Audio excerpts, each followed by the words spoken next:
পালোলেম বিচের কাছাকাছি ঘর নিয়েছিলাম। জায়গাটার নাম লক্ষদ্বীপ কটেজ।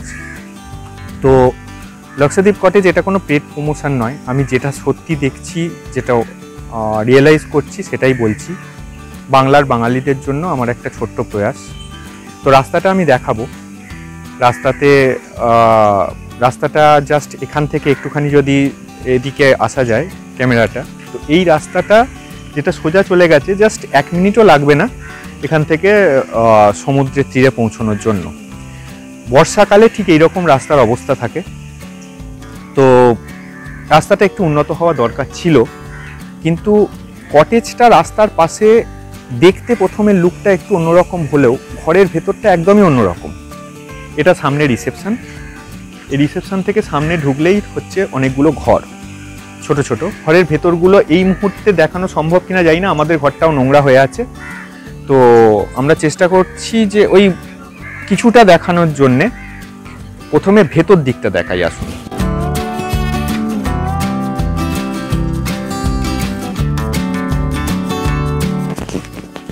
এই হলো একটা ফাঁকা জায়গা। এখানে মোটামুটি রাত্রিবেলা কেউ যদি কিছু অ্যাক্টিভিটিস করতে চায় করতে পারে। এবার এই ফাঁকা জায়গায় এখানে দোলনা ফোলনা রয়েছে। এরপর থেকেই শুরু হচ্ছে রুম। এখানে প্রত্যেকটা রুমের এক একটা আলাদা আলাদা নাম রয়েছে। কাল্পনা রুম, গলজিবাগা রুম, মানে এখানকার যে সমস্ত ঘোরার জায়গাগুলো রয়েছে সেই সমস্ত ঘোরার জায়গাগুলোর জায়গার নামে এখানকার রুমগুলোর নামকরণ করা হয়েছে। তো আমরা রয়েছি, এটা একটা আমাদের রুম। এই রুমটায় আমাদের মধ্যে রয়েছে একটা ফ্যামিলি, এবং একদম সামনে সোজা যেখানে, ওখানে পরপর দুটো পাশাপাশি রুম রয়েছে। এই দুটো পাশাপাশি রুমও আমরা অ্যাকোমোডেট করছি। তো এখানে মোদ্দার নিয়ম হলো যে 2জন অ্যাডাল্ট 1জন চাইল্ড একটা ঘরে অ্যাকোমোডেট করতে পারে, তার বেশি হলে এখানে অ্যালাওয়েন্স দেওয়া হয় না।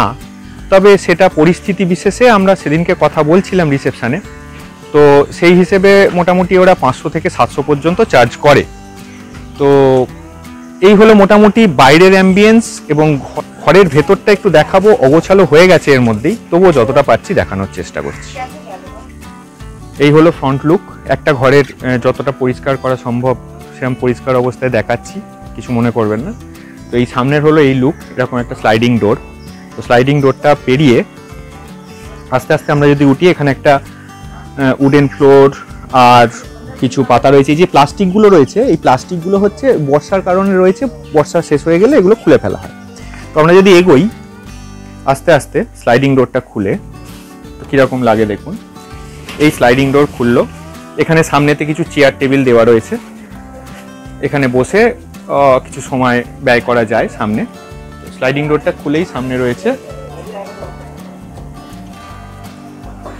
এরকম রয়েছে একটা বিছানা, পাশে একটা রয়েছে কাবার্ড, ডান দিকেও একটা কাবার্ড রয়েছে, ওখানে রয়েছে এসি, আর এই দিকে আমাদের রয়েছে একটা আয়না, সামনেও একটা আলাদা করে কাবার্ড রয়েছে। এখানে একটা ঘরের বৈশিষ্ট্য হলো যে এখানে টিভি দেওয়া হয় না। কারণ কি? কারণ হচ্ছে টিভি থাকলে আমরা যখন ফ্যামিলিদের সঙ্গে আসছি, সেই ফ্যামিলিদের সঙ্গে এসে আমরা ফ্যামিলিকে টাইম দেবো না, এই কনসেপ্ট থেকে টিভি এখানে দেওয়া হয় না।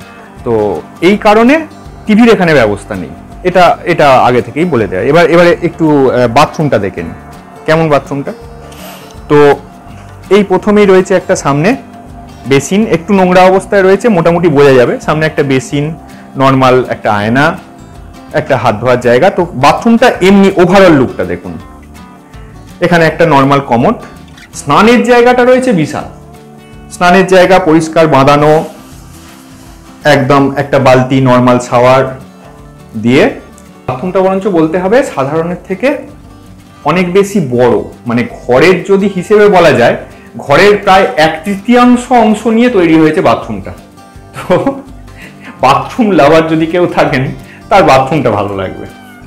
আর ঘর তো দেখালামই, চারদিকের অ্যাম্বিয়েন্সটা রাস্তার ধারের আমি আরেকবার ঘুরিয়ে দেখাচ্ছি। সামনের রাস্তাটা উন্নত হলে অনেক বেশি পরিষ্কার হয়ে যাবে।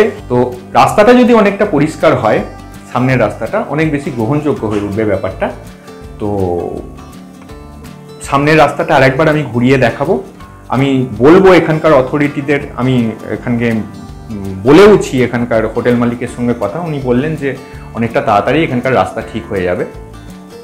তো দেখা যাক, আপনাদের ঘুরিয়ে দেখালাম সত্যিকারের রিভিউ। দেখতে থাকুন সামনের অ্যাম্বিয়েন্সটা, সঙ্গে থাকুন, ভালো থাকবেন, সুস্থ থাকবেন।